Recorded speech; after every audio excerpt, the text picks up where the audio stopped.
Bismillahirrohmanirrohim. Assalomu alaykum va rahmatulloh va barakatuhu. Assalomu alaykum, meni Mustajob kanalimni kuzatib boruvchi muxlislar, obunachilarim. Bugun muborak juma kuni sizlar bilan suhbatlashib, sizlarga yana qanaqadir yaxshi ma'lumot yetkazmoqchi bo'lganim uchun, Alloh nasib qilgani uchun alhamdulillah o'ziga beadad, beminnat, behisob shukrlar aytaman. Bugun men sizlarga yana bir o'zim uchun yaxshi narsani sizlarga ham ilinmoqchiman. O'zim misol uchun shu juma kunini ham juda yaxshi ko'raman, kutaman juma kunini. Chunki bu juma juda fazilatli kun. Hadis shariflarda ham necha joylarda zikr qilingan bu jumani shunaqangi muborak, yaxshi, fazilatli kun ekanligi. Ko'p joylarda o'qiganman. Shuning uchun jumani men doim kutaman. Juda yaxshi, fazilatli kun. Jumadan g'aflatda qolmaslik kerak. Iloji boricha juma kuni foydalanish kerak. Juma kuni salovatlarni ko'p aytish kerak payg'ambarimiz Muhammad Mustafa sallallohu alayhi vasallamga. Ko'p salovatlar aytish kerak. O'zi doim ham salovatni ko'p aytib yurish kerak. Chunki Allohim kim salovat aytsa, unga ham salovat aytadi Alloh. Kim bir marta payg'ambarimizga salovat aytsa, Alloh unga 10 marta salovat aytar ekan. Kim Allohni eslasa, Alloh uni eslaydi ekan. Shuning uchun doim harakat qilishimiz kerak. Tilimizdan zikr tushmasa, salovatlar tushmasa, baribir qandaydir Allohni eslab yurish nihoyatda yaxshi, chunki Alloh o'zi aytgan. Payg'ambarimizga ham shunaqangi Qur'oni Karimda oyat kelgan. Ey Muhammad alayhissalom, sizdan so'rashadi, Alloh qayda deb. Alloh sizlarga juda ham yaqin. Allohni eslasangiz, sizni Alloh eslaydi degan oyatlar ham bor. Shuning uchun doim Allohni eslab, zikrdan to'xtamay, salovatlarni aytib yursak, juda ham manfaatli bo'ladi. Ikki dunyomiz uchun manfaatli bo'ladi.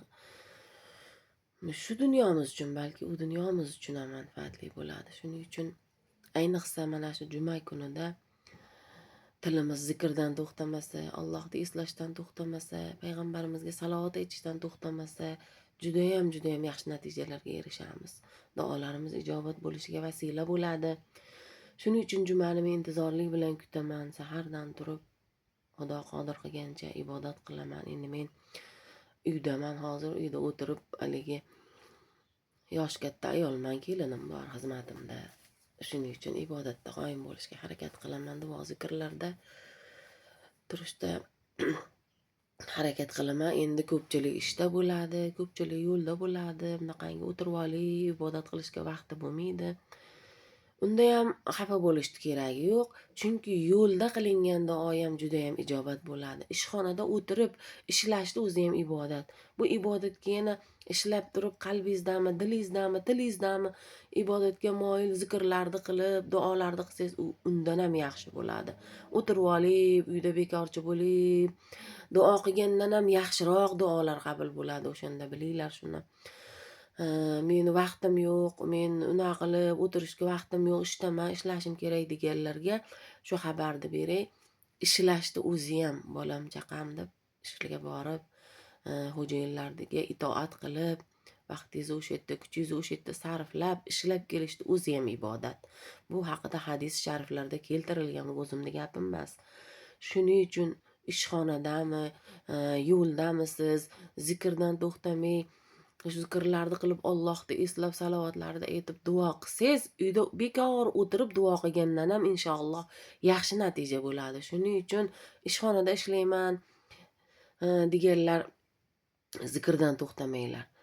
Bugun juma kuni salovat aytinglar. Salovatni mana asr namozigacha, shom namozigacha to'xtamasdan salovat aytib, zikr qilib, salovat aytib, Allohni eslab, agar imkoningiz bo'lsa, asr namozini o'qib, Fotiha surasini o'qib, ana shu zikrlaringizni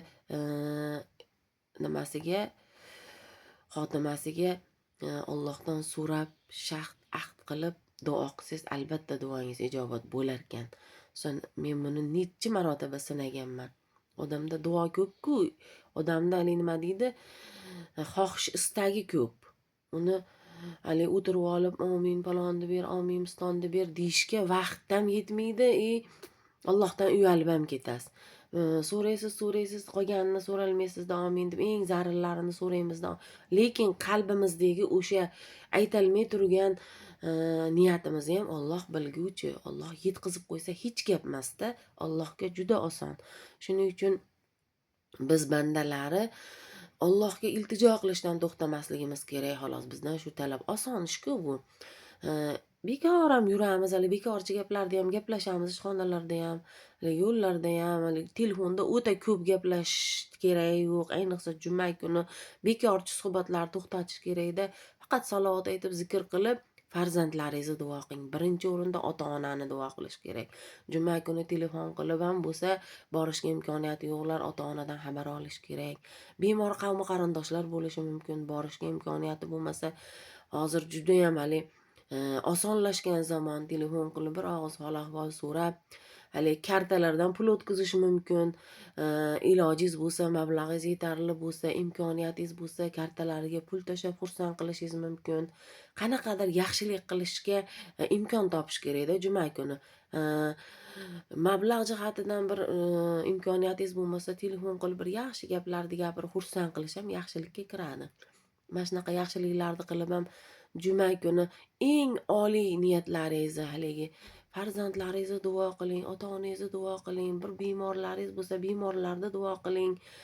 Bir farzand talab yaqinlaringiz bo'lsa, ularga farzand so'rashingiz mumkin. Juma kuni mana shu men aytgan zikrlarni, yaxshiliklarni qilib, imkoniyatingiz bo'lsa agar asr namozidan keyin shomgacha duo qilib Allohdan so'rasangiz, Alloh inshaalloh Karim albatta yetkazadi. Alloh judayam mehribon, eshitguvchi, Karim bo'lgan zot.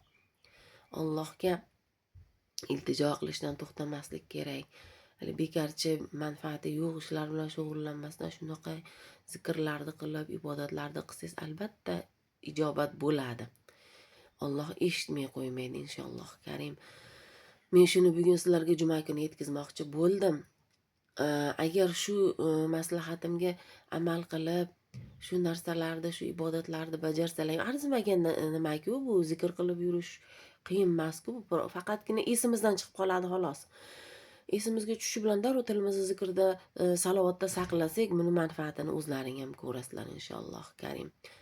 Qo'llaringdan kelsa iloji bo'lsa Qahf surasini o'qish kerak. Qahf surasi bu 2 juma oralig'idagi insonni qilgan gunohlarini Alloh mag'firat qilib turar ekan. Shu u jumadan bu jumagacha Qahf surasida sharhida ham shular kelgan. Men sizlarga bermoqchi bo'lgan ma'lumotim shu edi. Iloji boricha shunga amal qilinglar va duolaring ijobat bo'lsin ilohim. Hamma duolarimni o'qiy turgan, Allohga iltijolar qilib omin qilay turgan hamma muxlislarimni men ham duo qilaman. Namozlarimda ham duo qilyapman. Meni duolarimni eshitib, omin deb o'zingdan iltijo qilay turgan bo'lsa, Robbim qo'llarini quruq qaytarmagin, al-hayyu bo'lgan zotsan deb duolar qilyapman men ham iloyim. Meni ham duolarimni Alloh ijobat qilsin. Hammalarimizni duolarimizni qabul bo'luvchilar duolardan qilsin. Ilohim ibodatlarda bizlarni mustahkam qilsin, yo'lidan adashtirmasin, shaytonning shartlaridan Allohni o'zi panoh qilsin. Doim tilimizdan zikr, qalbimizdan shukr, boshimizdan sajda uzmasin Allohim. Parvardigori olamim, shu bugun juma kuni ham hamma niyatlarimizga yetkazgin ilohim, amin degin deb so'rayman o'zingdan Robbim. O'zing yarlaqagin, o'zing Rahman Rahim bo'lgan zotsan. O'zing bizlardan rahm shafqatlaringni darig' tutmagin. Amin. Va robbil alamin va yo xayrun nosirin bi rahmatika ya arhamar rohimin. Menga qo'shilib amin deganlarni ham Robbim duolarini, iltijolarini o'zing eshitguvchisan. O'zing Xudoyo xudovanda qabul qilgin, o'zing ijobat qilgin ilohim. Amin. Bi rahmatika ya arhamar rohimin. Allohu akbar. Keyin yana men sizlarga shu o'zim bilgan ma'lumotni, o'zim qilay turgan bir yaxshi narsani sizlarga ham yetkazmoqchiman-da. Shu amin deb Xudoga iltijo qilib tugatay turganimizda Allohu akbar deymiz-ku, yuzimizga qo'limizni tortamiz. Shunda Allohim rahmating ila, karomating ila duoyimni ijobat qilgin. ey duolarda ijobat qiluvchi zot, sengagina duo qiluvchiman, sendangina kutguvchiman deb turib duo qilsalaring yaxshi bo'larkanda, men shuni sanab ko'rdim. Shuniyam oxirida sizlarga shu ma'lumotni ham esimdan chiqmay yetkazib qo'yay dedim. Xayr, sog' bo'linglar. Yana gaplashamiz, yana suhbatlashamiz. Men bilan birga bo'linglar, kuzatib borishda davom etinglar. Xayr, sog' bo'linglar.